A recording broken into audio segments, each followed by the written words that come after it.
Bueno, perfecto. Entonces, vamos a aprovechar estos momentos de fervor calor porque como variar, te voy a exprimir y vamos a tratar de conectarnos con muchas cosas aquí. Vamos saludando a todos los que se nos van uniendo en este momento. Y hoy elegimos un tema muy especial que bautizamos, por decirlo así. Emilio, escribiendo la vida o la vida escribiendo también, ¿no? Eso yo creo que nos dice muchas cosas. Bueno, Emilio es un compañero maravilloso, un colega extraordinario. Tuve el placer de hacer el año rural con él, parte del año rural. Nos encontramos en apartado en aquella época. No nos acordemos mucho de todas esas fechas, Emilio, porque la cosa empieza a complicarse. Pero lo cierto es que desde eso yo guardo gratísimos recuerdos de Emilio, un tipo de una agudeza mental impresionante, de una con que siempre tenía. Así que una delicia, Emilio, tenerte por aquí. ¿Por qué no te presentas tú? ¿Quién es Emilio Restrepo? Alejo, muchas gracias, hombre. En primera, no sé, tengo que pedir como disculpas porque por alguna razón tengo como problemas de conectividad, te estoy oyendo un poquitico saltado, pero te logré entender la pregunta. Sí, claro, nuestra amistad se remonta no solamente a aquellas viejas épocas de Bolivariana, donde vos egresaste un año antes que yo, no es para que te calcule pues ni mucho menos la edad, que es evidente que estás mucho más viejito, sin embargo te sigo queriendo igual. Hicimos un rural maravilloso por allá en el 88, 89, después de que nos separamos del rural, yo vine, trabajé un tiempo y tuve la oportunidad de hacer un posgrado en la Universidad de Antioquia en ginecología y obstetricia, que era realmente lo que yo quería estudiar, quería interrelacionar con las mujeres, con las enfermedades femeninas, con el embarazo. Pensaba que tenía muchísimas probabilidades de ampliar toda esa gama que tiene la ginecobstetricia.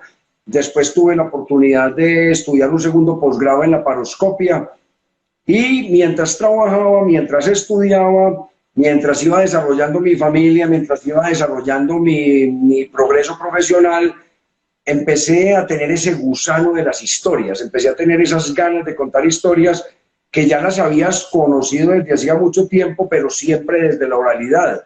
Yo quería siempre escuchar buenas historias, a vos y a mí lo que más nos unía, además de la medicina, por supuesto, y el colegaje tan bueno y la amistad tan buena, era esa pasión que teníamos por las historias. Vos siempre con tus cuentos y sobre todo con tus canciones. Yo siempre he sido muy musical, pero completamente sordo y tapiado, y vos eras el que cantaba bonito, y me acuerdo de los Chaguales, y me acuerdo de tu grupo, me acuerdo hasta de la taberna que montaste allá para quitarle la platica a los urabaeños, que tenías un centro de rumba que puede que nos haya divertido mucho, pero puso en serios aprietos a nuestros hígados, en nuestra hígado en esa época, porque siempre tiramos durito a la rumbita y al trago, pero lo que nos unía eran las historias, lo que nos unía eran las ganas de contar historias, las ganas de escuchar buenas historias y retribuir al interlocutor con buenas historias. Siempre he tenido la obsesión por las historias, me encanta que me echen un cuento bien echado, me encanta estar alrededor de las personas oyendo historias que me entretengan, que me permitan crecer, que me permitan entender mejor el mundo, que me diviertan, que me hagan reír, ojalá con dolor de estómago, que es lo que yo siempre estoy añorando, una buena carcajada, una buena risa. Pero después, además de eso, empecé a tener muchas ganas de escribirlas, de tratar de hacer mis pinitos en lo literario. Un momentico ahí, Emilio, que es que ahí hacemos una pequeña pausita, porque es que a mí sí me llama mucho la atención eso. Es verdad que yo me divertía enormemente escuchando los cuentos de Emilio. Este hombre parecía no tener límites y veo que sigue sin tener límites, porque yo veo esa producción literaria tan intensa que tenés.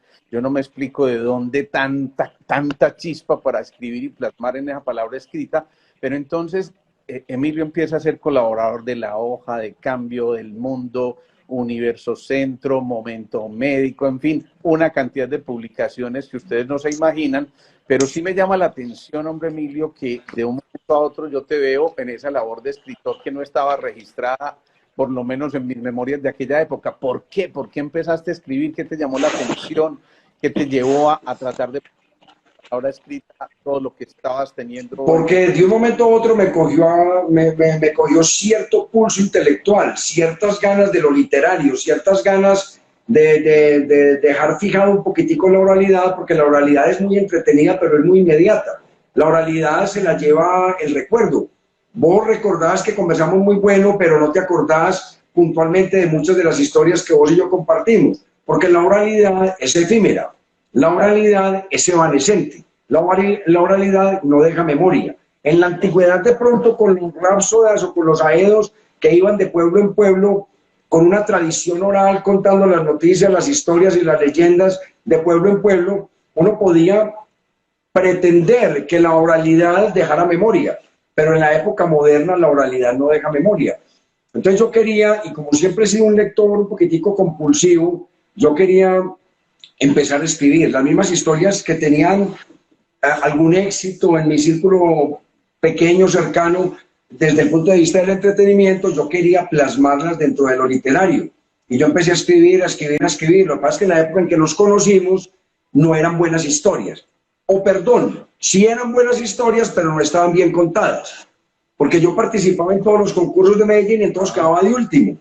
Entonces no funcionaban porque partíamos de historias buenas que tenían eficacia en lo oral, pero no tenían eficacia en lo literario, no estaban bien escritas, porque por alguna razón, a pesar de buen lector, no tenía buenas herramientas para expresarme bien en lo literario. Entonces yo sabía que había algún problema, porque es que yo tenía éxito contando, pero no tenía éxito como escritor. Entonces, un profesor me resolvió el problema y me dijo, es que usted lo que necesita, así como usted aprendió a hacer una histerectomía mediante una técnica en el cual un paso B sigue un paso C y después un paso D para lograr un resultado final, entonces la literatura necesita una técnica, necesita unas herramientas, necesita además de conceptos, aspectos técnicos que lleven a hacer un texto eficiente. Entonces usted lo que necesita es estudiar, señor.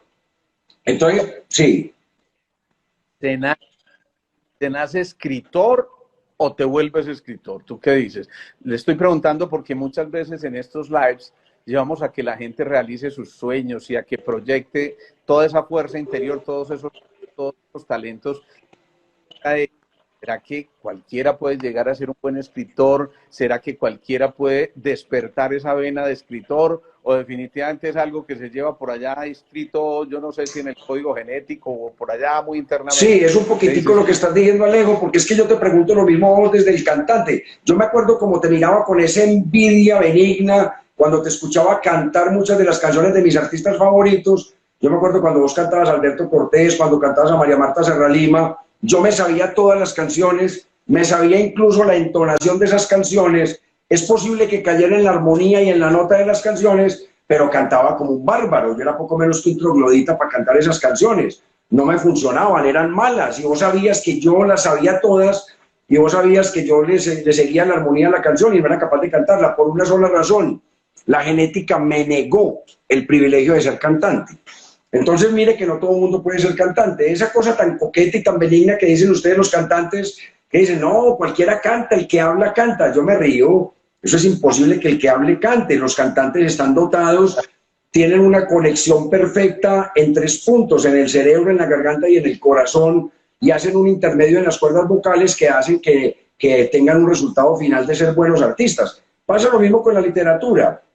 No todo el mundo tiene la capacidad de ser escritor, no todo el mundo está en función de buscar historias, no todo el mundo tiene la capacidad de organizar mentalmente las historias, no todo el mundo ha hecho un acopio de técnica literaria para tratar de aprender asuntos sintácticos, asuntos gramaticales, asuntos ortográficos. Es decir, te pongo un pequeño ejemplo de un taller literario.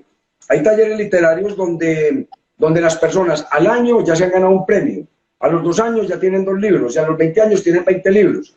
Y estando con compañeros que empezaron al mismo tiempo con ellos, los compañeros de pronto no han encontrado su camino, o porque no les interesa, o porque no han tenido la suficiente ambición, o porque no han tenido la suficiente visión.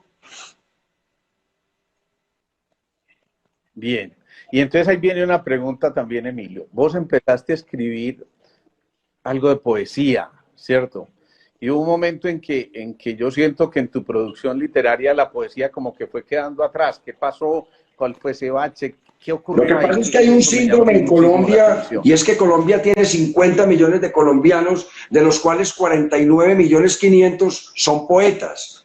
Yo también caí en ese prurito de ser poeta. Cuando estaba joven, yo también cometí poesía, yo también hice algunas aproximaciones a la poesía y creí que eran poemas. ¿Qué puedo rescatar de los poemas de esa época? Que creo que tienen ingenio, creo que tienen alguna gracia, creo que de pronto pueden aproximarse a pintar imágenes o metáforas en los textos que traté de abordar como poesía, pero a medida que empecé a estudiar literatura, aprendí a conocer la verdadera poesía y aprendí a respetar a la verdadera poesía y descubrí que yo de pronto no tenía esa capacidad para ser un poeta, o por lo menos los textos míos se alejaban un poquitico de lo que yo pensaba que era la buena poesía, y empecé a respetarla de tal forma que aprendí a prescindir de ella. Entonces a la poesía, por el respeto que le tengo, la cojo como un amante, como lector, la cojo como un admirador desde Qué afuera, bien. pero por respeto trato de no cometerla,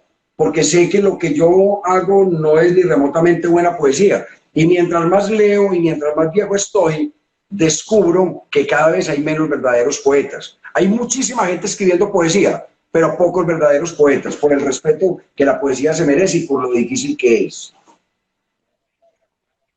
Qué bonito eso, Emilio. Entonces te atreviste a cometer novelas, digámoslo así, y empezaste a escoger una temática que tenía que ver con la ciudad, con los barrios, con toda esa parte como medio costumbrista y de esa cosa medio bohemia que está por allá escondida, que te invita a soslayarte por allá y meterte en lo más profundo y de pronto a interpretar todas las cosas. ¿Qué te lleva temática tuya? ¿Por qué Porque me... es que imagínate que con el primer libro de poesía, de hecho, no fue ni fallido. Yo me gané un concurso de poesía en la Universidad de Antioquia con ese libro salió en 2 ediciones, ese libro funcionó realmente, ese libro funcionó. De hecho, yo fui varias veces al Festival de Poesía, salieron 2 ediciones, se vendieron alrededor de 4.000 libros. Yo leía los textos y la gente con velitas y la gente con candelas y se le cogían de las manos, era muy emocionante y nos reíamos porque la poesía mía trataba de ser una poesía festiva.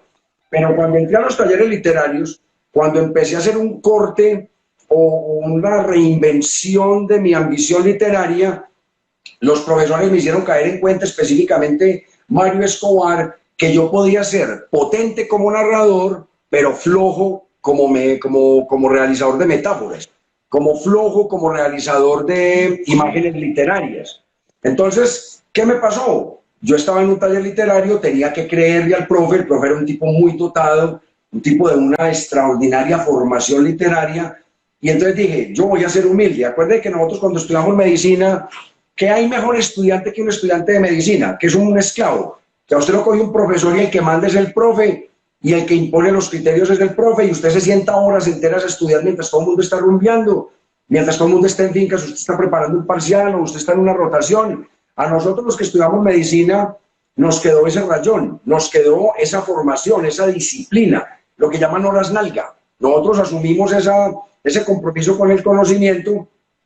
Entonces a mí me quedó eso. Entonces yo entendí que un profesor bien dotado, un profesor bien formado, un profesor sabio, si uno se deja orientar, a uno lo orienta y lo mejora, que fue lo que nos pasó en medicina. En medicina nosotros teníamos que ser humildes porque los profesores nos imponían los criterios, nos imponían los journals, nos ponían a leer 3 o 4 artículos de un día para otro que teníamos que dominar, y el que mande es él. Al otro día nos corchaban de todas formas porque él se sabía cómo se llamaba esa enzimita chiquita que a nosotros se nos había olvidado. Entonces nosotros aprendimos esa disciplina, entonces yo también apliqué esa formación y apliqué esa disciplina a estudiar literatura y me dejé encauzar. Me cogió un profesor, Mario Escobar, que era muy exigente, y me dijo, entonces yo empecé a contar cuentos del barrio, cuentos del barrio, cuentos del barrio. Cuando salió una convocatoria a un concurso de novela, yo le dije, hombre, Mario Escobar, qué bueno tener una novela para participar. Y le dije, es que usted la tiene ahí, lo que pasa es que no la ha visto. Y vi que todos esos cuentos que aparentemente eran desperdigados en todo el barrio, hice una conexión narrativa, lo que llaman un hilo narrativo, un hilo conductor, y terminaron en una novela que se llamaba Los Círculos Perpetuos. Entonces quedé finalista en un concurso por allá en Bucaramanga, en Psique Editorial, y eso funcionó, hermano, porque entonces salió el libro en físico, y nos invitaron a la fiesta del libro de ese año en Bogotá, y nos sentaron junto a Gardiazabal, y nos sentaron junto a Serrano, Enrique Serrano, el escritor, y a Cobo Borda, y eso era puesto todas las vacas consagradas allá, y la gente dándole importancia a uno con la novela de uno, y la gente pidiéndole autógrafos, y la gente dónde lo compro, y yo lo quiero leer. Entonces vi que se me había dado una cosa interesante que fue un hallazgo. Es decir, lo que yo cuento, cuando le hago el caso al profe y aplico los elementos narrativos rigurosos y sigo un esquema mental y aplico un método que es el mismo que yo aprendí para hacer histerectomías o el mismo que usted aplica para hacer técnicas de acupuntura, que es un protocolo, que son unas guías, que son unos pasos, cuando usted las aplica, en la mayoría de los pacientes funcionan. Uno no garantiza que nadie se va a curar con todo lo que uno le haga cuando lo opera o cuando le aplica técnicas terapéuticas, pero la gran mayoría de los pacientes van a mejorar con técnicas que ya están probadas. Pasa lo mismo con la técnica literaria. Pero entonces empiezas a escribir toda esa cantidad de cosas y de pronto entra una cosa por allá. Textos para pervertir a la juventud. No, ese fue el primero, Alejandro. Textos para pervertir a la juventud fue el libro de poesía, que fue el primero por allá en el 91. Y entre no... Yo veo que tus títulos son tremendamente sugestivos y tremendamente, a mí me impresiona, porque tienes la habilidad de desde el título llevarlo a uno a una cantidad de cosas que ya son como seductoras de alguna manera. Es que eso es un todo. Entonces, ¿qué pasa? Acuérdese que la obra literaria es un todo. La obra literaria parte de una concepción integral. La obra literaria parte de una idea que se lleva a cabo en una escaleta o en un esqueleto o en una forma o en una figura de columna vertebral que usted va llenando a través de la técnica literaria, del lenguaje, de un ejercicio de lenguaje, de donde usted aplica esa técnica literaria del ejercicio del lenguaje a estructurar un capítulo grueso que tenga forma, y todo eso hay que presentarlo en un empaque. Y el empaque es en el texto terminado, bien sea un cuento, bien sea una crónica, bien sea una novela, pero necesita un título eficiente, necesita un título que invite a disfrutarlo, que sea sabroso, que sea gustador, que dé una idea de lo que estamos tratando. Entonces, los textos para pervertir a la juventud es un título provocador. Yo creo que nadie se ha pervertido con eso, pero por lo menos le da la curiosidad de leerlo. Por lo menos le da la curiosidad de ver, a ver, yo me pervierto con esto. Pero allá resulta que usted se encuentra un texto de humor que de pronto lo entretiene. Eso fue por allá en el 91. Y yo di un salto muy grande entre el 91 y el 2004, que salieron los Círculos Perpetuos, fue porque me dediqué, ya graduado de ginecólogo, me dediqué, hombre, a llevar mercado a la casa. Yo tenía que trabajar, tenía que levantar una familia, tenía que sostener una obligación económica. Cuando uno sale de un posgrado médico, sale muy pelado, sale con muchas deudas, sale con muchas dificultades económicas y tiene que trabajar. Entonces yo me dediqué, no tenía muy clara la vocación literaria, tenía muy claras las ganas, tenía el deseo, tenía el gusano por dentro, pero no tenía como la vocación o el plan de trabajo. Entonces, ¿qué hice? Trabajé como un esclavo, que eso me dio otra gran enseñanza. Trabajé muy duro esos 10 años, traté de consolidar un patrimonio que por supuesto se derrumbó porque a mí me persiguen las quiebras económicas, es una bacanería. Yo ya por eso descubrí que es mejor ser pobre que rico, como decía Pambelé, al contrario. ¿Por qué? Porque cada que hago un esfuerzo por conseguir plata me quiebro. Me he quebrado como 3 o 4 veces, entonces decidí que si no pienso en plata y no me vuelvo esclavo de la plata, voy a ser rico toda la vida. Entonces, ¿qué hice? Yo renuncié a la vocación de ser rico. Y en esta reencarnación la fortuna me fue negada. Voy a ver si en esta reencarnación la felicidad me es propicia y voy a ver si la tentación literaria me sale. Entonces dejé de meterle por el lado a la esclavitud del dinero y me le metí por el lado a la creación. Y hasta ahora me ha funcionado. Entonces, ¿el trabajo es malo? El trabajo puede ser seriamente perjudicial para la salud, se lo dice una víctima del trabajo. Yo llegué a ser un trabajo adicto cuando pensé que lo que tenía que hacer era trabajar como un esclavo, y trabajaba de 6 de la mañana a 10 de la noche, me mantenía de lunes a lunes en un hospital, en una clínica, trabajando de manera muy eficiente, tratando de ser tratando de captar muchas cosas al mismo tiempo, y descubrí que no me quedaron sino hipertensiones, colon enfermo, quiebras, demandas y amenazas de muerte.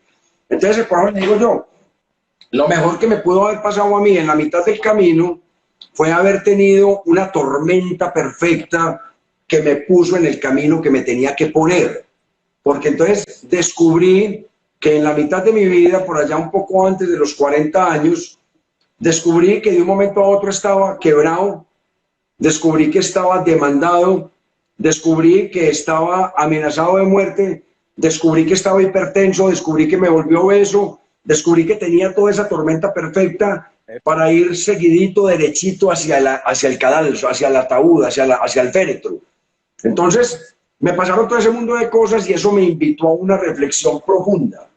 Como yo no tengo tendencias suicidas, ni soy depresivo, ni nada de eso, no, a mí no me interesa eso, yo me senté seriamente a cuestionarme para dónde cogía, porque me vi a los 37, 38 años, pelado, pobre, desacreditado, amenazado y con muchísimos problemas. Entonces yo dije, ¿para dónde cojo? Dije, por el lado del trabajo en exceso no va a ser, y no he hecho la mitad de las cosas que yo quería hacer. Entonces una vez me pasó una cosa muy interesante, además de todo lo que le conté de la quiebra y de la amenaza y de todo eso, fue que me invitaron en Bolivariana a dictar una conferencia sobre Alfred Hitchcock a la emisora. Y entonces yo salí de allá pues y que posando de experto, que porque sabía mucho de Alfred Hitchcock, y cuando me monté al carro me descubrí como un farsante, porque descubrí que yo en realidad había visto a conciencia de Alfred Hitchcock. Y Alfred Hitchcock tenía 48 películas fuera de las de televisión, fuera de la serie de televisión. Entonces dije, tengo 30 y punta de años, estoy siendo un falso experto en Alfred Hitchcock, entonces ¿cuándo voy a aprender? ¿Cuándo voy a estudiar? Yo tengo que cambiar esto porque no me está quedando tiempo por estar trabajando como un esclavo, no puedo ni estudiar cine, ni puedo hacer lo que yo quiero hacer. Hombre, y eso me llevó a tomar la decisión. Entonces dije, no voy a trabajar más por la mañana, me voy a regalar la mañana para mí. ¿Ya andamos a sacar mercado? No sé. Pensé seriamente en vender el cuerpo, el problema es quién lo compra. Entonces por ese lado no fue. Entonces, ¿qué hice? Me inventé los inmensos. Metí a un proceso crítico, fuerte, incluso con miedo por parte de mis familiares de a dónde iba a llevar esta nueva decisión de vida. Y dije, alguna acabaremos, porque yo seguía siendo especialista, seguía siendo quirúrgico, seguía teniendo algún prestigio en el medio, de alguna forma me lo iba a inventar, pero dije que no iba a seguir siendo un esclavo. Incluso, Alejo, eso me costó una reflexión que yo compartí con mis oyentes en YouTube, que se llama Colega, no trabaje tanto. Es una reflexión que yo tengo montada en YouTube. Ah, no. ¿La conoces? En el canal de Teledón Matías, sí, en el canal de Teledón Matías la tengo montada. Eso tiene mucho más de 100.000 y punta de visitas, y en el conjunto de una cosa que me quedó gustando, que son consejos a un joven colega, va más de 1 millón de visitas. Y es que además veo que hay una cantidad de cosas que son consejos a un colega. Y entonces el consejo es: no compre finca de recreo, no trabaje tanto, cuidado con esas verdades que se revelan. Todas esas cantidades de cosas, ¿de dónde empiezan a surgir y cómo hacen para llegar a la tanta gente? ¿Qué pasa? Eso fue muy interesante, Alejo, porque eso surgió a partir de la docencia. Yo toda la vida he sido profesor de posgrado. Entonces, cuando yo le daba los seminarios a mis muchachos, a mis residentes, en la parte final del seminario estábamos hablando de hipertensión, estábamos hablando de endometriosis, estamos hablando de quiste de ovario, cualquier enfermedad ginecológica. Entonces yo les metí una cuñita al final. ¿Sabe por qué? Porque veía que estaban haciendo la misma carrera que yo estaba haciendo. Veía que estaban desesperados por ganar plata, por tener 3 y 4 trabajos, por hacer un curso rápido de divorcio, porque si usted empieza a trabajar de esa forma, los hijos crecen sin papá, la mujer crece muy contenta porque rápidamente se consigue el amante, y la vida no funciona.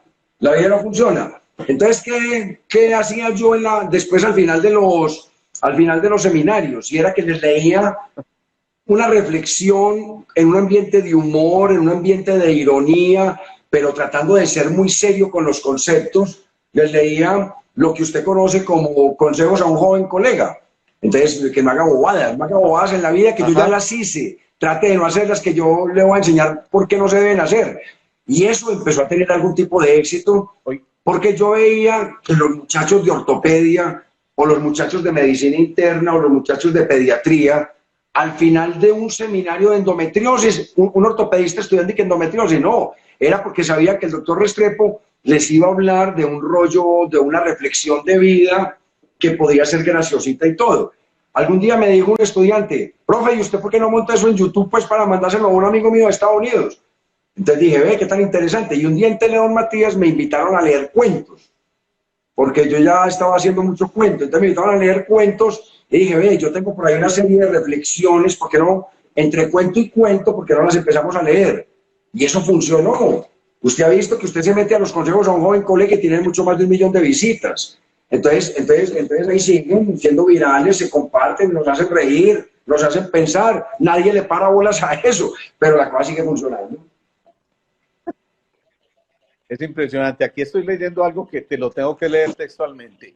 Lo tengo que desmentir. El mejor ginecólogo, el mejor contador de historias y gran escritor, inteligente a profundidad. No es para que se te sube el ego, ni para que se te salga el argentino, ni mucho menos. Pero la verdad es que yo conozco a Emilio y es verdad que tiene una agudeza mental impresionante, una capacidad de trabajo también impresionante que seguramente la dejó de hacer a nivel de la ginecología parcialmente porque me dio tiempo a la ginecología. Pero además de eso, empezaste a volcar ese trabajo productivo en esa creatividad y en esa mente tuya que no se detiene. Es que no sé cuántos libros tienes escritos ya de mí. Alejo, en este momento tenemos publicados 21 libros. Tenemos publicado 21 libros. Los tenemos divididos en varias líneas temáticas. Tengo una novela policíaca o novela de detectives o novela de crímenes. ¿Me diste algo? Esa me encanta porque es que hablas tú de Joaquín Tornado, ¿no? El investigador, el personaje este. ¿De dónde sale ese personaje? Joaquín Tornado, yo empecé a escribir novela criminal. Empecé a notar que tenía mucho tema para resolver crímenes en mis novelas.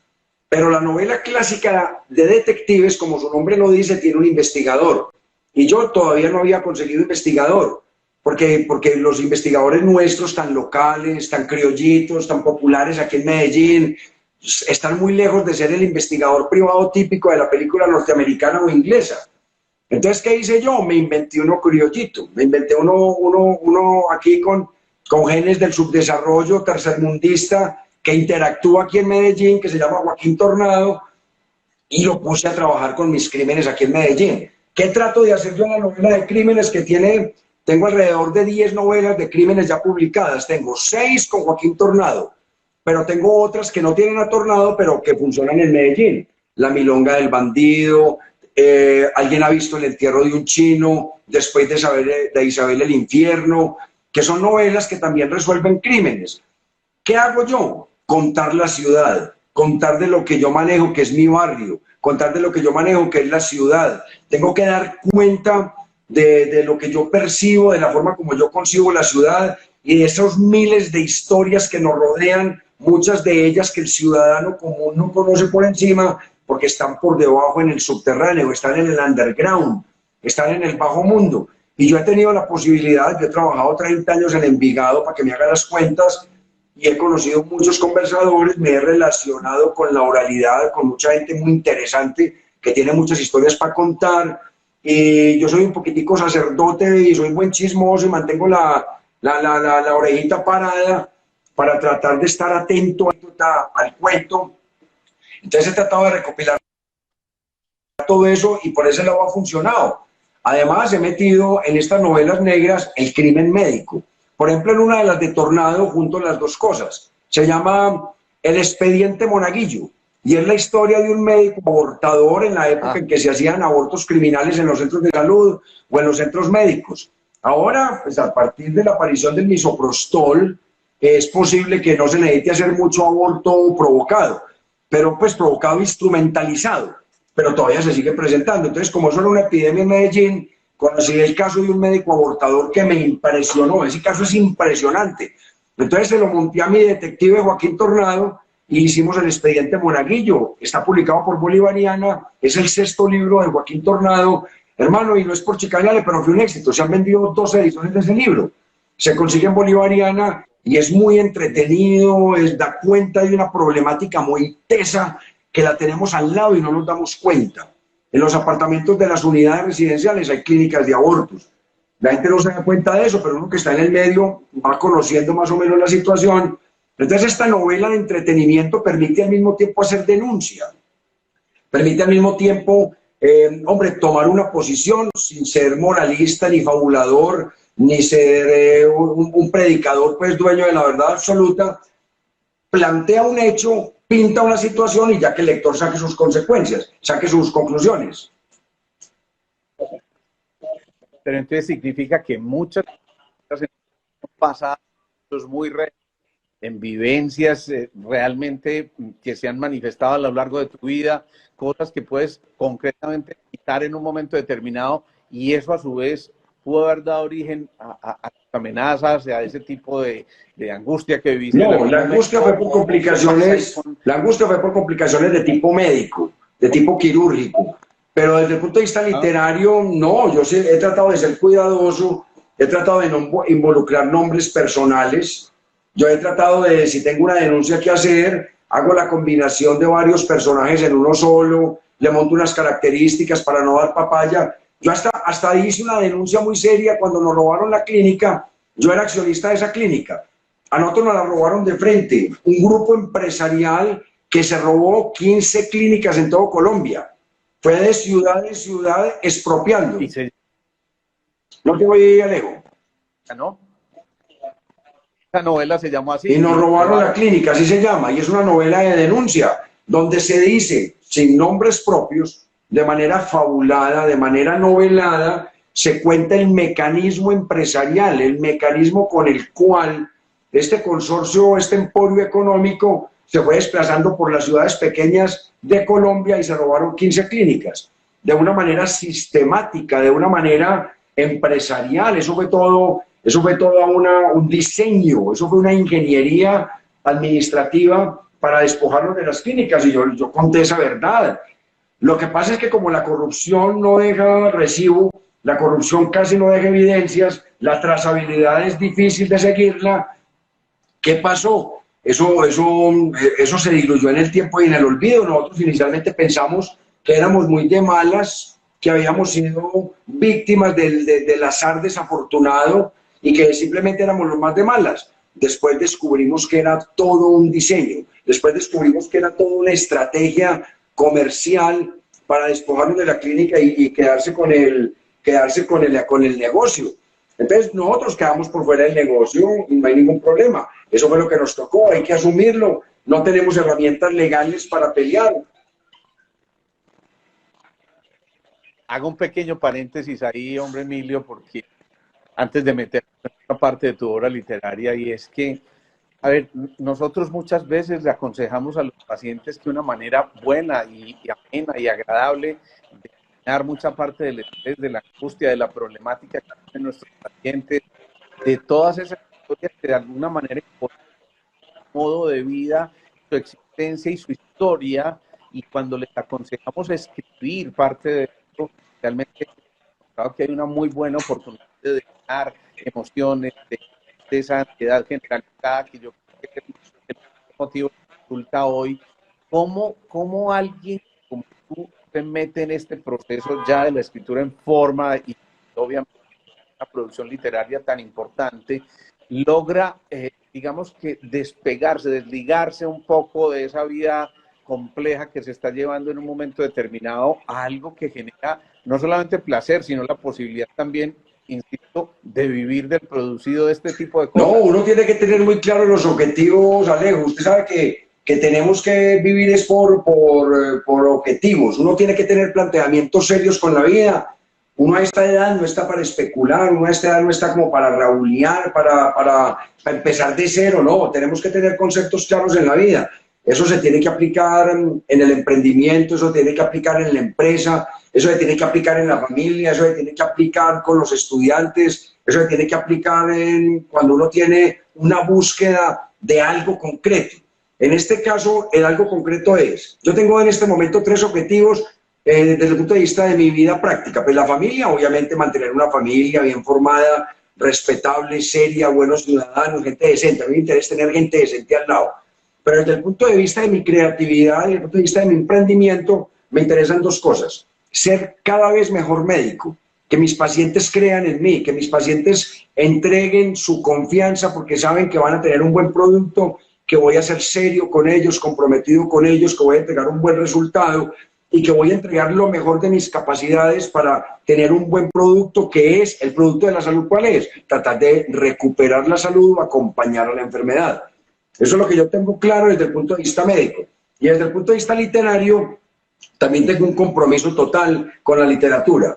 No me la estoy dando de escritor, simplemente quiero tener una buena obra, quiero tener una obra rigurosa, quiero mejorar mi lenguaje, quiero mejorar mi búsqueda temática, que cada vez sea mejor, que cada vez que yo encuentre un lector, lo tenga adepto, lo tenga fiel, lo tenga fidelizado, lo tenga leal, que busque mis libros, que ya conoció los dos últimos, que quiera conocer los dos primeros, que lo recomiende, que es lo que creo que estoy consiguiendo.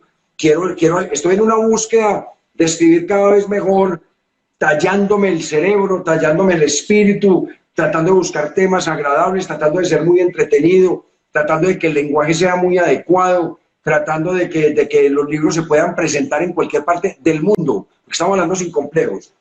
Dale, dale.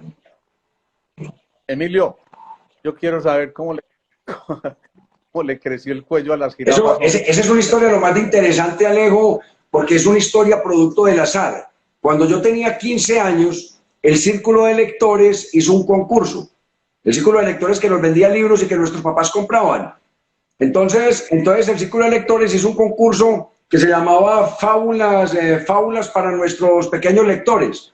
Entonces pusieron 20 temas. Cómo le creció el cuello a las jirafas, cómo le creció la trompa a los elefantes, cómo se le formó la caparazón a las tortugas. Y dijeron, los niños que manden, los niños pues, yo tenía 14 o 15 años, que manden las teorías más originales se ganan un premio.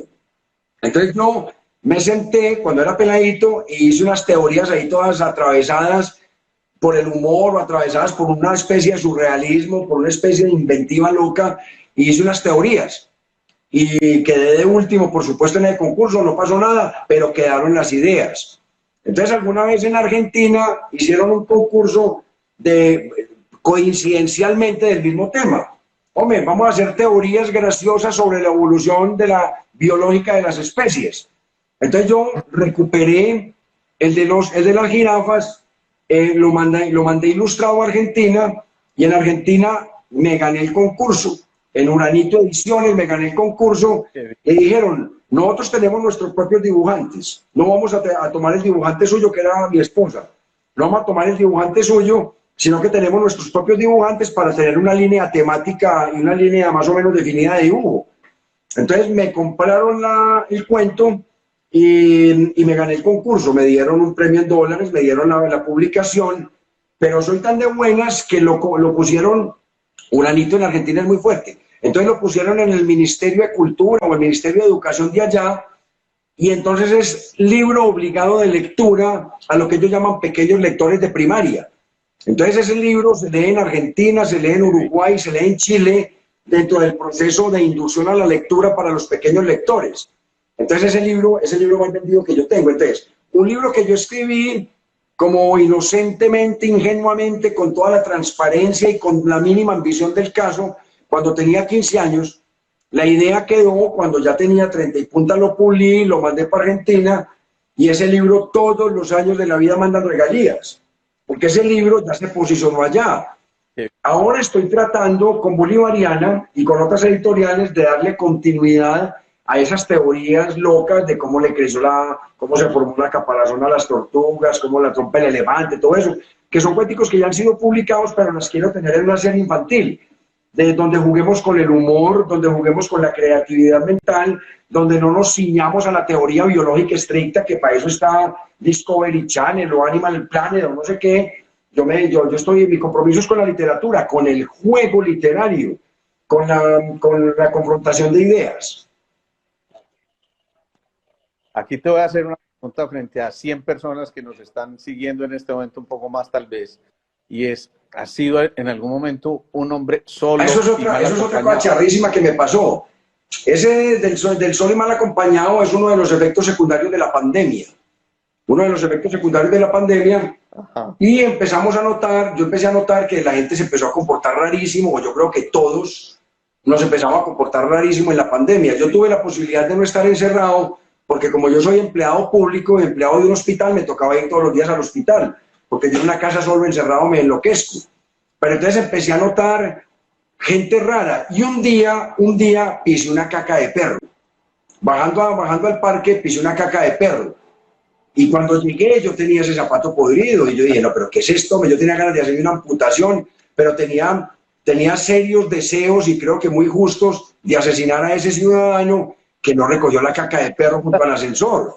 Entonces empecé a notar un patrón de comportamiento muy raro en la gente. Vi que mucha gente que normalmente cuando no vivía en el edificio, cuando tenía que trabajar, se trababan, fumaban vareta en otra parte, pero como ya no podían salir, entonces hacían todo lo posible para irse para el bosquecito a fumar vareta, pero gente importante, o sea, profesionales destacadísimos, periodistas, jueces, no voy a decir nombres porque es delicado. Entonces empecé a notar una serie de comportamientos, ¿no? El manejo de las cacas de perro, el manejo del narcisismo, como empezamos a mirarnos tanto en los ascensores, el manejo del narcisismo, pero obsecuente en los ascensores, las peladitas tomándose 25 y 30 selfies, los pelados mirándose los pectorales en el coso del ascensor, mandando de piquitos. Entonces yo empecé a notar que había una serie de comportamientos como que yo no había notado porque no había tenido tiempo de mirar la unidad por dentro. Entonces empecé a mirar la unidad residencial y descubrí que había como un comportamiento aberrante y muy divertido. Entonces empecé a escribir durante la pandemia unos cuentos sobre un hombre solo, que él era un neurótico, él era un tipo que vivía solo y no se aguantaba la gente y mejor subía por las escalas para no meterse al ascensor, y era un obsesivo compulsivo, con un trastorno obsesivo compulsivo muy claramente definido y con unas ganas una rabia reconcentrada y con unas ganas de venganza permanentes. Entonces al tipo le dio por empezar a matar perros, porque no pudo conciliar con sus dueños, empezó a asesinar perros, un asesino en serie de perros. Me pareció muy interesante encontrar un asesino en serie de perros. Empecé a narrar los cuentos y cuando tenía 8 o 10 cuentos ya reunidos, los leí en el taller literario del cual yo hago parte hace mucho tiempo y empecé a ver que tenían muy buena aceptación, que eran divertidos, que eran entretenidos, que planteaban una neurosis colectiva que no conocíamos porque nos estábamos enfrentando por primera vez a ella, y lo mandé a un concurso que hubo en Envigado, de narrativa en Envigado, y me ganó el primer premio.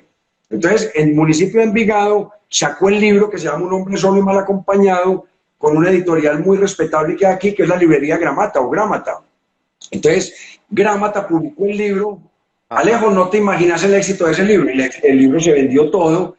Pero lo más interesante del libro fue que una vez descubrí que un amigo mío estaba haciendo unos dibujos en Instagram que pintaban exactamente lo mismo que yo estaba pintando con mi neurótico. Él lo estaba pintando en sus cuadros y no nos habíamos puesto de acuerdo. Entonces yo lo llamé, él se llama Carlos Marín. Le dije, Carlos, ¿oíste que toda esa manada de tipos? Y tenía perros muertos, tenía gordos, tenía manes con el tapabocas por ahí con miradas oprimidas, con miradas de rabia. Y entonces le dije, Carlos, ¿vos en qué andás? ¿Esos dibujos qué, hombre? Entonces le conté de lo que yo estaba escribiendo y él me contó de lo que él estaba pintando.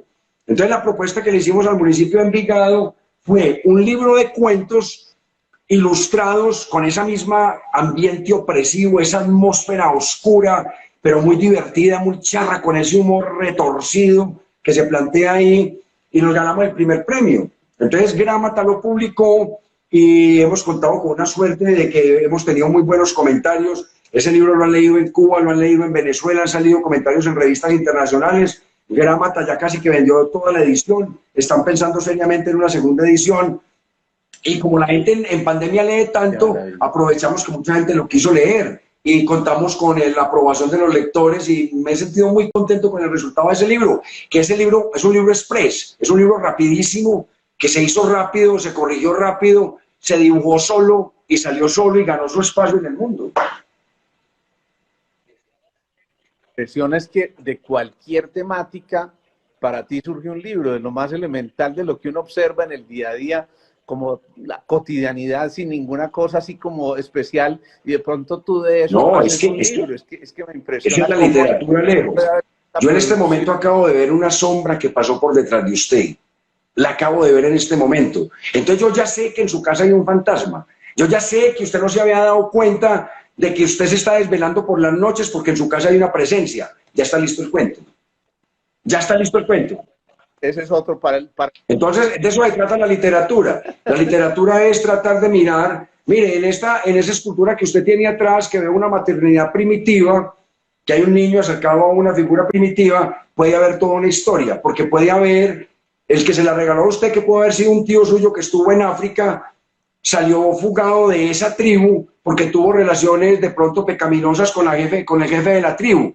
Y él salió de allá porque estaba seriamente amenazado de muerte, vino a ver a Colombia, pero cuando llegó a Colombia, el tipo traía un maleficio que le hicieron el médico brujo porque estaba teniendo relaciones con la esposa del jefe. Y él pensó que se había librado porque se trajo esa escultura y pensó que había coronado porque llegó a Colombia sano. No, aquí fue que empezó su infierno, porque apenas le estaban metiendo el alfilercito por allá en ese muñeco que hicieron y él pensó que había coronado y mentiras que lo que estaba era camino a la muerte. Y usted no sabe que detrás tiene una escultura que es la presencia de la muerte y la evidencia de la muerte de su tío. No, hermano, definitivamente la regalía. No, es que de ahí sale la literatura, simplemente busque. Así como usted encuentra todas esas ideas para sus artículos de superación personal, de crecimiento interior, de revisión interior, de equilibrar todas esas energías y tratar de tener un ser humano creativo, productivo y sano, que es lo que usted busca con su medicina o lo que todos buscamos, pero usted lo ha interiorizado. Entonces, yo, si quiero hacer una búsqueda literaria, tengo que estar detrás de los temas.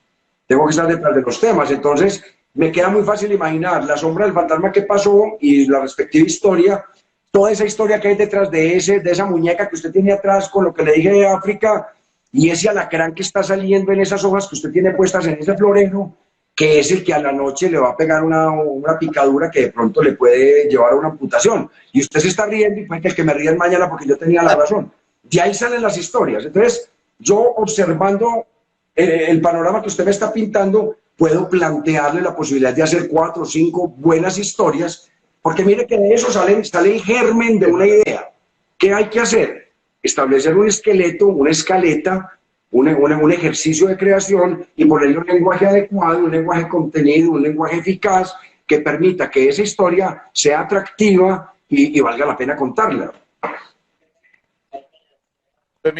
Más me emociona es ver que sigue siendo ese niño que se sorprende, ese ser que siempre está dispuesto a ver muchas cosas, ese ser que tiene una imaginación que no termina definitivamente, pero que tienes una particularidad muy especial, es que logras llevarlo a uno en la historia, digamos que transformar el entorno en un momento determinado en el que uno termina literalmente metido en la historia, y eso no es para nada fácil, porque te estás encargando de crear esa pantalla en la que uno ve desde su parte, a lo mejor subconsciente y seguramente muy consciente también, todas esas historias que vas dibujando, todo eso que vas hilando y todo ese hilo conductor del que hacías mención ahorita, y me parece absolutamente fascinante tener esa capacidad y lograr entonces plasmar que te estás imaginando, porque yo sé que todo te va mucho más rápido que la velocidad con la que puedes escribir. Pero es que de verdad no dejo de sorprenderme porque yo estoy encontrando el mismo joven con el que yo me encontré cuando hicimos el rural y tal vez enriquecido por muchísimas más historias, por supuesto, pero con la misma agilidad y con la misma capacidad de mantenernos atentos. Yo recuerdo que yo disfrutaba mucho esas conversaciones con Emilio porque en verdad que uno no quería que terminaran nunca. Ahí estaba diciendo alguien que nos estaba siguiendo, yo me quedaría 24 horas con todo. Y de verdad que ese privilegio... Muchas gracias, Alejo, muy querido, es muy generoso. Tenemos, sí, cada cual tiene su forma de expresión, así como usted tiene la oralidad, la medicina como arte y así como tiene la música, yo he tratado de desarrollar las historias. ¿Cómo hay que desarrollarlas? Con entrenamiento, hay que entrenarse, hay que preocuparse por tener una cantera de historias. ¿Y de dónde salen las historias? Las historias salen de lo que le cuentan a uno, de lo que uno mira, de lo que uno observa, de lo que uno lee, de lo que uno transforma, o eso es lo que uno mira hacia afuera y lo que uno coge desde afuera para el papel, pero desde adentro es lo que le estamos diciendo. Cuando uno mira para adentro y empieza a inventar cosas, salen cosas, y el tiro es organizarlas. Mira las palabras que nos está escribiendo nada menos que uno de nuestros profes, colegas, un ser humano maravilloso, el doctor Álvaro Villa, que dice que desde estudiante tenías una agilidad envolvente. Entre otras cosas, Álvaro, se me está haciendo el loco porque hace rato tiene una invitación a que hagamos un live acá con él también. Saludos a Álvaro, ahí te dejo excelente. la inquietud. Pero lo estimamos mucho.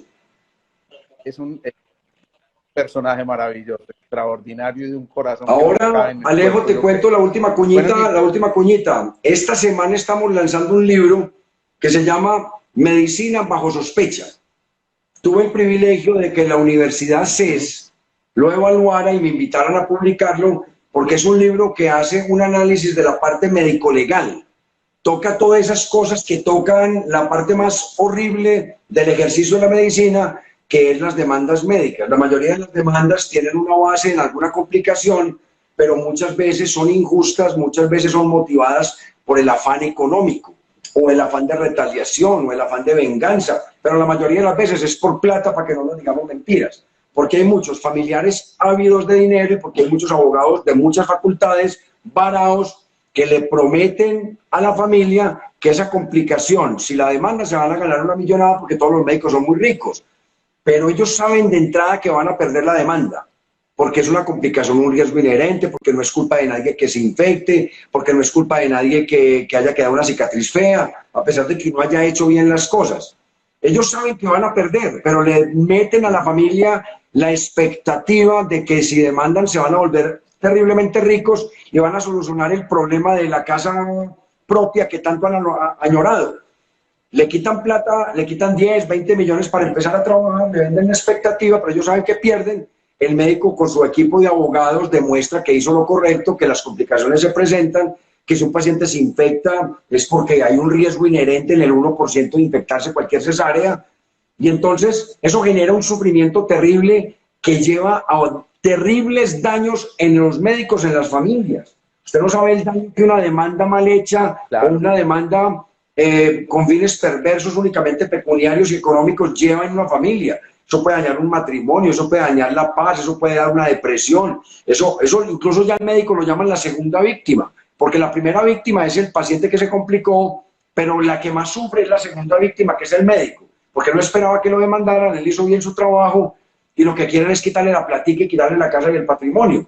Eso lleva a problemas de impotencia sexual, eso lleva a problemas de neurosis y mal genio, separaciones, violencia intrafamiliar. Los médicos se vuelven adictos a las drogas, al alcohol, los médicos les dan infartos. Todo eso se toca en este libro y al CES le pareció que era muy adecuado recuperar todo ese tema y eso me permite constituir la tercera parte de la trilogía Perversa de la Salud, que es donde yo, 3 novelas distintas, donde yo trato de pintar con hechos, con pruebas, con anécdotas, con historias, que la medicina no es tan limpia, tan transparente como hemos creído que es, que detrás de la medicina de pronto hay mucho monstruo, mucha cosa sucia, mucha cosa que la enrarece, que la ensombrece, y eso está pintado en El Pabellón de la Mandrágora, publicado en el 2005, en Y nos robaron la clínica, publicado por Sílaba en el 2017, y ahora en esta novela que pongo a consideración de los lectores, la está vendiendo el CES, la consiguen en Grámata, la consiguen en la librería Books del Poblado, la consiguen en el CES, y ahí se denuncian cosas que a mí me asombraron, yo la recopilé durante muchos años, tenemos más de 20 capítulos, cada cual más asombroso que el anterior, de cosas reales que han pasado y que no nos imaginamos que existe detrás de las batas blancas. Muy recomendado, Alejo, perdóname la cuña. No, estuvo muy bien. Emilio, mira, de verdad que pesar, el tiempo se nos vuela, ya vamos a ajustar la hora, tenemos que empezar a despedirnos, o mejor dicho, despedirnos de una vez. Y de verdad, de nuevo, el agradecimiento inmenso. Yo sé que a pesar de que dejaste un buen rato de tu trabajo normal, estás haciendo un sacrificio. Para mí no es sacrificio, yo estoy muy contento y muy agradecido. Es un honor para mí, Alejo, y encontrarme con la gente que me he encontrado hoy aquí. Muy bacano, muchas gracias por la invitación. Qué maravilla. Un último consejo desde un escritor, ahí sí, a un paciente, hombre. Hombre, los médicos tenemos una inagotable fuente de creatividad, de ideas, de historias, de anécdotas en nuestra práctica cotidiana. Simplemente hay que estar ahí pendiente con las parabólicas, con la grabadora del celular y con la agendita para anotarlo, porque detrás de todo dolor de una señora en el abdomen, detrás de todo dolor en un seno, hay toda una historia, porque usted ve que una señora llega y le dice: Es que tengo mucho dolor en el seno y estoy muy preocupada de que tengo un cáncer. Ah, sí, señora, ¿cómo no? Cuénteme. Pero la mamografía suya está normal, la ecografía suya está normal, usted no tiene cáncer. Y usted ve que la señora empieza a llorar. Y entonces usted ve que detrás de esa angustia de una señora que tiene un dolor aquí, hay un hijo en la drogadicción, hay una hija que le dijo que se iba a ir el fin de semana para Puerto Berrío y mentiras que la descubrieron en México, porque se iba a ejercer la prostitución a México, y allá resulta que le quitaron el pasaporte y la secuestraron. Eso es una historia impresionante, que yo me cogí en mi propio consultorio y después redondeé en el barrio porque fui a explorar esa historia, porque la señora muy gentilmente me la entregó porque estaba atacada por esa historia, y descubrimos que la muchacha estaba metida en todo un paseo de trata de blancas, donde la explotaron de la manera más miserable y la volvieron drogadicta. Entonces, ¿cómo no le va a doler el seno a esa señora? Entonces, lo que le quiero decir es, detrás del acto médico uno puede ser muy compasivo, puede ser muy solidario, uno puede ayudar muchísimo a los pacientes escuchándolos, tratando de acompañar su dolor, tratando de mejorar un poquitico su situación, pero los que queremos escribir tenemos la claridad de que hay una cantera inagotable de historias que nos van a alimentar nuestro imaginario y nos van a alimentar nuestra capacidad narratológica. Ahí lo tenemos todo, simplemente hay que saber escucharlo. Acuérdate que mi Dios le da a uno el recurso, pero hay que trabajar. Emilio, hermano, de verdad, muy agradecido. No te puedo hacer otra pregunta porque nos extiende esto el tiempo, imposible en este momento, pero de verdad que aprecio mucho esta charla. Ojalá hable usted es el jefe, hermano, dígame cuándo hablamos. Los invito a que consigan los libros, a que me contacten, a que conversemos. Quiero conversar con mucha gente. Alejo me conoce, sabe que me gusta es conversar y reírnos y escribir y conseguir historias. Los invito a que conozcan mis libros y muchas gracias por la compañía. Alejo, excelente tu acompañamiento. Nos vemos. Ustedes saben que esta historia queda ahí en el Instagram TV. Queda qué bien, excelente. Para que la compartan porque excelente. Estas son las historias para que la gente se alimente y además siga soñando y nos demos cuenta de que a pesar de todas las cosas complejas del día a día, hay muchas cosas por escuchar, por ver y por compartir, como en esta Digámosle a los oyentes que nos ayuden a repartirla, que nos ayuden a promocionarla, que nos ayuden a compartirla por redes sociales. Es muy importante que nos conozcamos y que conozcan a los autores antioqueños. Claro, qué rico, además porque no te la acento ni